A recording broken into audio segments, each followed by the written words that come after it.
నమస్తే welcome to Disha TV గతంలో BRS హయాంలో హైదరాబాద్లో నిర్వహించిన ఫార్ములా ఈ రేసింగ్ వ్యవహారంలో భారీగా అవకతవకలు జరిగాయన్న ఆరోపణల నేపథ్యంలో కీలక పరిణామాలు చోటు చేసుకుంటున్నాయి. ఈ వ్యవహారంపై విచారణ కోరుతూ సిఎస్ శాంతికుమారి ఏసీబీకి లేఖ రాశారు. గవర్నర్ అనుమతి పత్రాలను లేఖకు అటాచ్ చేసి పంపారు. దీంతో ఏసీబీ ఎటువంటి చర్యలు తీసుకుంటుందనేది ప్రస్తుతం ఆసక్తికరంగా మారింది. బీఆర్ఎస్ ప్రభుత్వ హయాంలో హైదరాబాద్లో జరిగిన ఈ కార్ రేసుకు సంబంధించి ఉల్లంఘనలు జరిగాయని రేవంత్ సర్కార్ ఆరోపిస్తున్న సంగతి తెలిసిందే. నిర్వహించిన సంస్థకు విదేశీ కరెన్సీ రూపంలో ఒప్పందానికి ముందే నిధులు చెల్లించారని, ఇది నిబంధనలకు విరుద్ధమని ప్రభుత్వ పెద్దలు చెబుతున్నారు.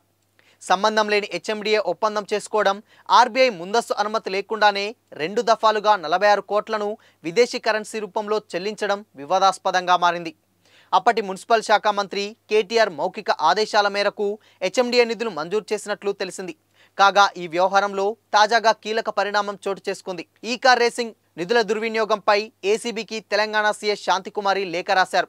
నిధుల దుర్వినియోగంపై విచారణ కోరుతూ లేఖ పంపారు.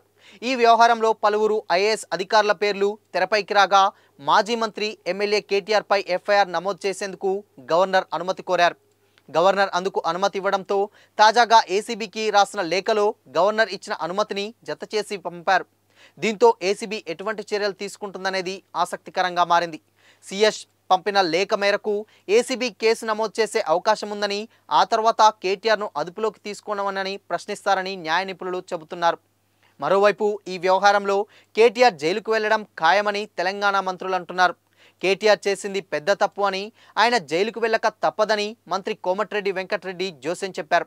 కేటీఆర్ 7 ఏళ్ల వరకు జైల్లోనే ఉండాల్సి వస్తుందన్నారు.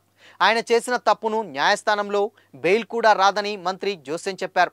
అంతర్జాతీయ చట్టాల ప్రకారం కేటీఆర్కు ఈ కేసులో బెయిల్ వచ్చే ఛాన్స్ లేదని అన్నారు.